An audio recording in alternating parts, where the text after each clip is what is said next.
అంటే ఆనాడు ఉద్యమ కాలంలో ఉద్యమకారుల మీద తుపాకులు ఎక్కుపెట్టి రైఫిల్ రెడ్డిగా పేరొందినాడు. ఇవాళ రేవంత్ రెడ్డి ఎన్ని నాటకాలు ఆడినా చరిత్రలో మాత్రం ఆయన తెలంగాణ ద్రోహిగానే మిగిలిపోతాడు. తెలంగాణ ద్రోహుల చరిత్ర ఒక లిస్ట్ అంటూ రాస్తే మొదటి పేరు చంద్రబాబు నాయుడు ఉంటే రెండవ పేరు రేవంత్ రెడ్డి పేరు ఉంటుంది. ఎందుకంటే అది ఎన్నిటికీ తుడిచిపెట్టుకోపోలేదు.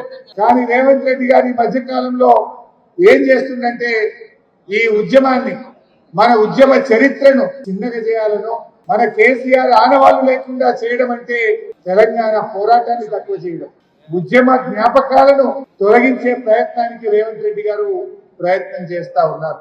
ఈ మధ్య మీరు కూడా చూసే ఉంటారు, ఒక సినిమా ఫంక్షన్ లో అల్లు అర్జున్, బాలకృష్ణ కూడా మీటింగ్ అటెండ్ అయింది. అల్లు అర్జున్ కూడా జై తెలంగాణ అన్నాడు ఉపన్యాసం అయినాక. అన్నడా?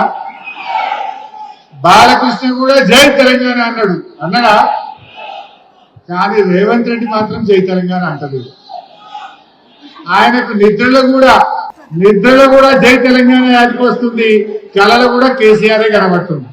ఈ మధ్య రేవంత్ రెడ్డి ఎక్కడ ఉపన్యాసం ఇచ్చినా కనీసం ఒక 30 సార్లైనా కేసీఆర్ తలుచుకుంటాడు. కేసీఆర్ ను తలుచుకోకుండా రేవంత్ రెడ్డి మాట్లాడలేడు, ఆయన ప్రసంగం ఉండదు. మన ఆత్మగౌరవ నినాదమే జై తెలంగాణ. ఆ నినాదాన్ని కనుమరుగు చేయాలని కుట్రలు చేస్తా ఉన్నాడు. ఈ మధ్య రేవంత్ రెడ్డి జై తెలంగాణ గారు ఏమంటుండు, జై ఢిల్లీ, జై సోనియా గాంధీ, తప్ప జై మోడీ అంటాడు. బడే భై చోటే భై. అంతకు మించి జై తెలంగాణ మాత్రం అనడానికి ఆయనకు నోరు రాలేదు కూడా. ఎందుకంటే ఆనాడు తెలంగాణ ఉద్యమంలో మీ అందరికీ తెలుసు, ఇంట్లో కొంతమంది పాత ఉద్యమకారులు ఉన్నారు, కొత్త తరం విద్యార్థి నాయకులు ఉన్నారు.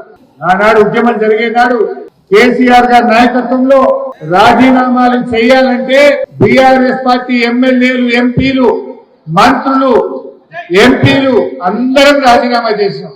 రాజీనామా చేయకుండా పారిపోయిన వాడు ఎవడన్నా ఉన్నాడంటే అది రేవంత్ రెడ్డి, కిషన్ రెడ్డి.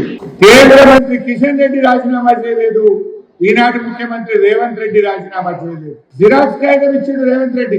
రాజీనామా చేయాలని ప్రజలందరూ తిరగబడితే ఇచ్చినట్టే ఇచ్చిండు, కానీ జిరాక్స్ కాగితం ఇచ్చిండు స్పీకర్. ఒరిజినల్ ఇస్తే ఏడా యాక్సెప్ట్ చేస్తాడో, ఎక్కడ మళ్ళా ఎలక్షన్ పోవాలో జిరాక్స్ కాగితం ఇచ్చిన వ్యక్తి రేవంత్ రెడ్డి గారు.